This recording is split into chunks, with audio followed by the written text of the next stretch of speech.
ധാരാളം സൽക്കർമ്മങ്ങൾ മറ്റുള്ളവർക്കായി ചെയ്തൊരു വ്യക്തി തന്നെയാണ് നടൻ സുരേഷ് ഗോപി. ഒരു നടൻ എന്നതിലുപരി അല്ലെങ്കിൽ ഒരു രാഷ്ട്രീയ പ്രവർത്തകൻ എന്നതിലുപരി നമ്മൾ ജനങ്ങളിലേക്ക് ഇഴകിച്ചേർന്ന് ജീവിക്കുന്ന ഒരു വ്യക്തിത്വം തന്നെയാണ് സുരേഷ് ഗോപിക്ക്. അതുകൊണ്ട് തന്നെ മലയാളികളുടെ എല്ലാവരുടെയും ഹൃദയത്തിൽ ഇദ്ദേഹത്തിന് ഒരു സ്ഥാനം തന്നെയുണ്ട്. തൻ്റെതായ വ്യക്തിത്വത്തിൽ നിന്ന് മുന്നോട്ട് പോകുന്ന ഒരു വ്യക്തി എന്ന് തന്നെ പറയാം. എന്നാൽ അദ്ദേഹത്തിൻ്റെതായ ഒരു വീഡിയോ ആണ് ഇപ്പോൾ സമൂഹ മാധ്യമങ്ങളിലാകെ ചർച്ച ചെയ്യപ്പെടുന്നത്. സുരേഷ് ഗോപി എന്ന നടന്റെ സ്നേഹവും വാത്സല്യവും കരുണയും ഒക്കെ തന്നെ മനുഷ്യർക്ക് മാത്രമല്ല മറ്റ് ജീവജാലങ്ങൾക്ക് കൂടി അവകാശപ്പെട്ടതാണ് എന്ന് തെളിയിക്കുന്ന ഒരു വീഡിയോ എന്ന് തന്നെ പറയാം. സുരേഷ് ഗോപി എന്ന വ്യക്തിയുടെ ആ ഒരു നല്ല മനസ്സിനെ കൂടുതൽ ഊട്ടിയുറപ്പിക്കുന്ന തരത്തിലുള്ള ഒരു വീഡിയോ തന്നെയാണിത്. ഒരു യാത്രയിൽ അദ്ദേഹം കണ്ടുമുട്ടിയ ഒരു നായ, ആ നായയോടുള്ള അദ്ദേഹത്തിന്റെ സ്നേഹവും തിരിച്ചു നൽകുന്നത് നമുക്ക് ഈ വീഡിയോയിലൂടെ കാണാം.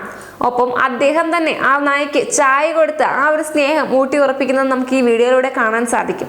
എന്തു തന്നെയാണെങ്കിലും ഇതിൽ നിന്ന് നമുക്ക് മനസ്സിലാക്കാവുന്ന ഒരു കാര്യം തന്നെയാണ്, മനുഷ്യൻ എന്ന വ്യക്തിയോട് മാത്രമല്ല ഏതൊരു ജീവജാലങ്ങളോടും കൂടി അദ്ദേഹത്തിന്റെ കരുണ കാണിക്കുന്നു. തന്നാൽ കഴിയാവുന്ന എല്ലാ സഹായവും അദ്ദേഹം മറ്റുള്ളവർക്ക് വേണ്ടി ചെയ്തു നൽകുന്നു.